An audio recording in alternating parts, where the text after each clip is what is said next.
Zaire Wright, all right, got a new NIL deal.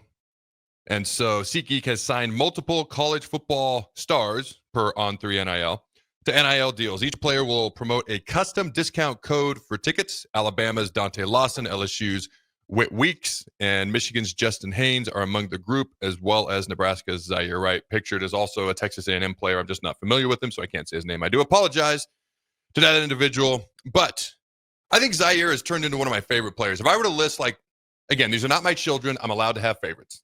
Okay. Doesn't mean I dislike anybody because I love everybody who represents the Scarlet and Cream. But I think my three favorite players on the team at this moment in time, probably Teddy Prohaska, Tyler Kanak, and Zaire Wright. Zaire comes here late in the summer, a season ago, from USC. I don't want to say he was an afterthought, but I don't think a lot of people really put a lot of credence into that. He had started 15 games at USC before he got here. Now, USC wasn't a very good defense, so maybe that's why he was a little bit overlooked. As the season went along, he proved to be absolutely one of our best 11 players on defense.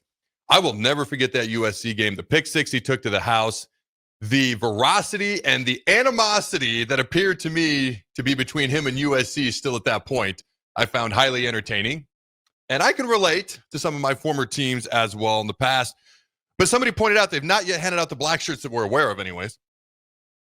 Are we aware of the black shirts being handed out, Jake, at all? I haven't seen anything about that, no. Who do you think's going to...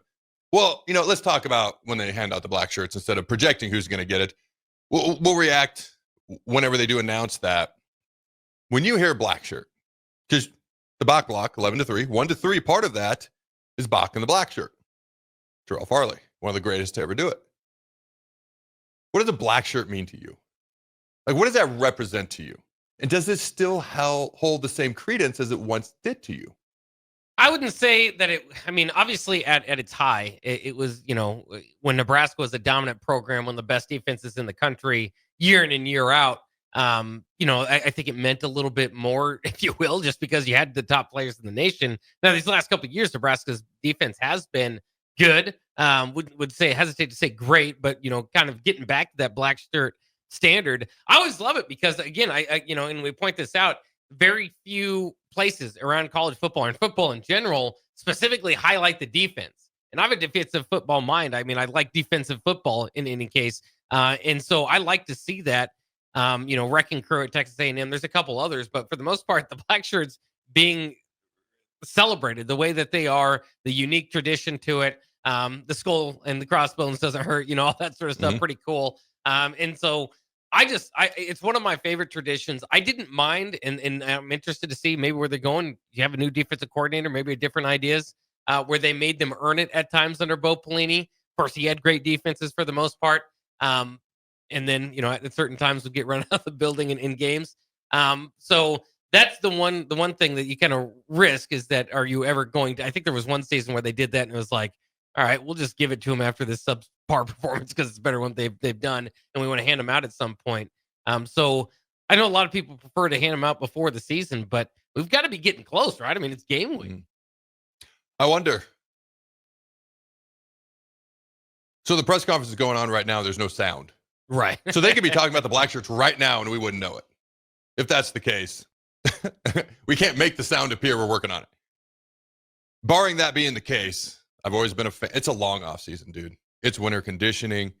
You got spring ball. You're grinding. There's early mornings. You're getting beat up. You're getting treatment. You're lifting. You're running. You got summer conditioning. It's like, think about those days where it was 95 and humid, and you're like, I'm in the AC. They were not out there working out. Nobody's complaining. That's part of the gig. And then you go through fall camp, which is the toughest part of the entire year if you're a football player. I've always thought handing it out going into game one is what I personally preferred. I have no idea what they're doing now. I know what they've done the first 2 years that Rule's been here. New D coordinator this year. Maybe they change it. We'll see what happens, and we'll react after we know what happens.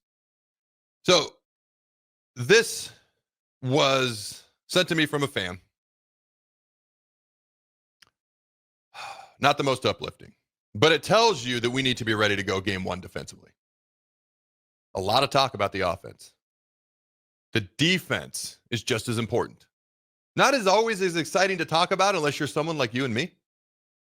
But here's what they said to me. In theory, the defense should be able to take a few games to find itself. In reality, Now, you got to keep in mind, when it comes to the offenses we face this year, this is me talking, not reading. USC, Penn State. Who am I missing? There was a third offense that I considered to be really good. Michigan, if you want to throw them in there. Is that probably the third team? Yeah, we'll see in a Bryce Underwood. Who, by the way, the 5-star true freshman quarterback was just announced as their starter. Shocker, paying $10 million a year or whatever it is. Like, we're not facing the most dynamic offenses week in and week out. That being said, if the defense is not ready for some reason, Nebraska, this I'm reading now again, this is not my words, is an abysmal 8-43 in the last 10 years when allowing the opponent to score 28 or more points. And 16-57, which is a .219 winning percentage when allowing 21 or more. The numbers from the Matt Rule era have not improved. 0-5 when allowing 28 or more, and 1-8 when giving up 21 plus points. The lone win was last year's Wisconsin game where we scored 44. In other words, the Blackshirts need to be ready to roll game one. What's your reaction to that when you hear that?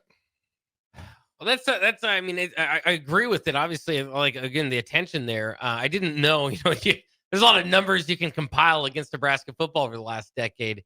Would you say 16-51 when allowing 21 57. points? 57. That's rough. Not even a 300 winning percentage. Yeah, that's really rough. And again, we lived through it, so we kind of know it. Some of these statistics maybe not shock you as much as maybe they would if you didn't watch it all kind of break down, but. More often than not, and that's Nebraska's defense, trying to last couple of years, trying to hover around 18 points per game. That's the goal. I get that. But just to get to that 21 and have the numbers shift like that tells you that you've had kind of an offensive problem here at Nebraska for some time. And certainly a lot of these, teams have struggled with that.